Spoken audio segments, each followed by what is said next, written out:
Hello বন্ধুরা, শুভ সন্ধ্যা। আজকে আমাদের টপিক এক মহিলা জিনের সাথে সহবাস। সে এক ভয়ানক অভিজ্ঞতা। আজকের এই ঘটনাটি কোনো কল্পকাহিনী নয়। আজকে এটি একটি ভয়ানক বাস্তব যা আমাদের সাথে এক ব্যক্তি শেয়ার করেছেন। আপনার শুনে কষ্ট হবে যে কতটা কষ্টের সাথে তিনি দিন কাটিয়েছেন আমাদের এই বন্ধুটি। তাহলে আমি ঘটনাটা পড়ি, আর আপনারা সাবস্ক্রাইব করে চ্যানেলটির সাথে জুড়ে থাকুন এবং ভিডিওটায় একটি লাইক করে দিন। তিনি বলছেন, এই ঘটনা আজ থেকে কয়েক বছর আগে ঘটেছিল। একটি ছোট গ্রাম যেখানে রাত নামলেই পুরো জনমানবহীন হয়ে পড়ে।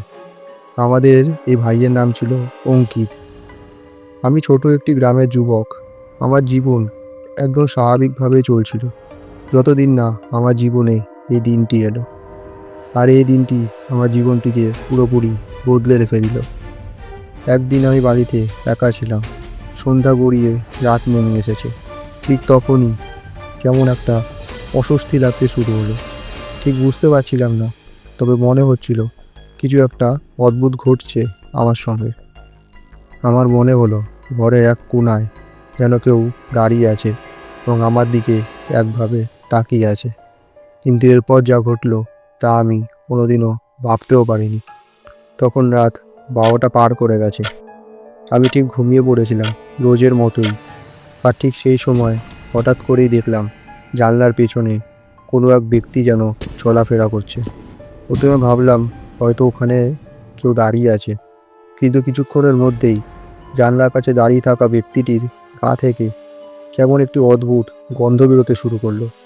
কেমন একটা অদ্ভুত গন্ধ, মনে হচ্ছিল পচন ধরা কোনো একটা জিনিস।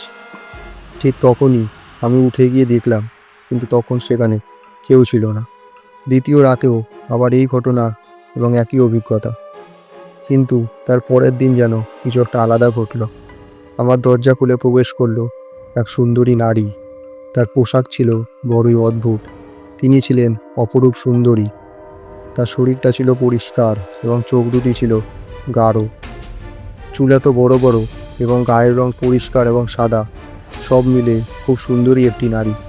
সে একভাবে আমার দিকে তাকিয়ে আছে এবং এক মনে হাসছে, কিন্তু তার হাসিটা যেন স্বাভাবিক মানুষের মতো না, সেটি ভীষণ অশুভ। আর সেই সময় পুরো ঘর জুড়ে একটু আলাদাই ঠান্ডা বিরাজ করছিল। তারপর অঙ্কিত লিখেছে, মহিলাটি তারপর অঙ্কিতের খাটে এসে বসলো এবং সে অঙ্কিতকে ডাকলো। অঙ্কিত না আসলে মহিলাটি অঙ্কিতকে পুরোপুরি বশ করে নেয়। তখন অঙ্কিত নিজের শরীরের ওপর আর কোনো রকম কন্ট্রোল ছিল না। মহিলাটি যা চাইছে তাই আমাকে দিয়ে করিয়ে নিচ্ছে।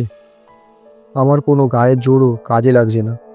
এরম করে সে আমায় জোর করে বিছানা শুইয়ে দেয় এবং পরবর্তী কয়েকদিন ধরে অঙ্কিতকে পুরোপুরি বশ করে রেখেছিল এই মহিলাটি। কয়েকদিন ধরে সেই মহিলা অনেকভাবেই অনেক রকম করে অত্যাচার করেছে অঙ্কিতকে। আস্তে আস্তে কিছুদিন এভাবে চলতে থাকে এবং শেষে অঙ্কিতের শরীর খুবই খারাপ হয়ে পড়ে। তার শরীর পুরো শুকিয়ে গেছিল, যেন তার শরীরে কোনো রকম প্রাণ নেই। সে প্রাণহীন হয়ে পড়েছিল আস্তে আস্তে। এইভাবে অঙ্কিতের জীবনটা পুরোপুরি শেষ হয়ে যাচ্ছিল। এবার আস্তে আস্তে অঙ্কিতের সঙ্গী সেই মহিলাটি আরও অদ্ভুত এবং আরও অত্যাচারী হয়ে ওঠে। কিছুতেই তার হাত থেকে মুক্তি পাচ্ছিল না অঙ্কিত। মহিলাটি বলছিল, তুমি এভাবেই আমার সাথে থাকবে সারাটি জীবন। পর অঙ্কিত ঠিক করে এই মহিলার থেকে কোনোভাবে মুক্তি পেতে হবে, তাতে যাই হোক অঙ্কিত করতে সেটা রাজি।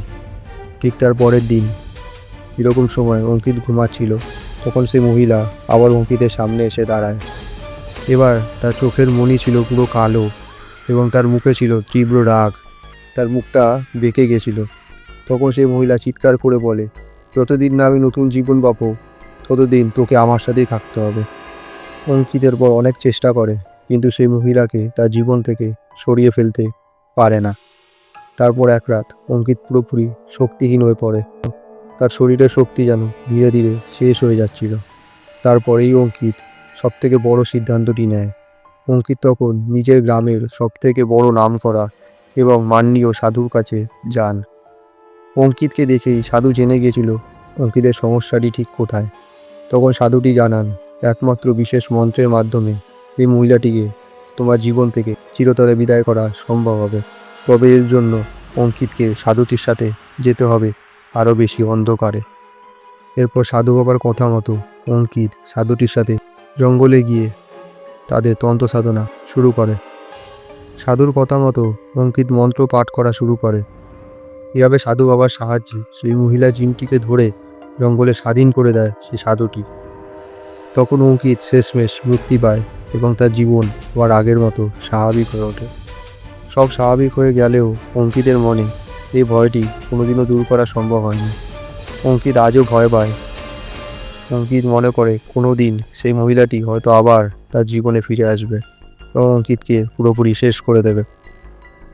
এটি ছিল অঙ্কিতের ভয়ানক অভিজ্ঞতা।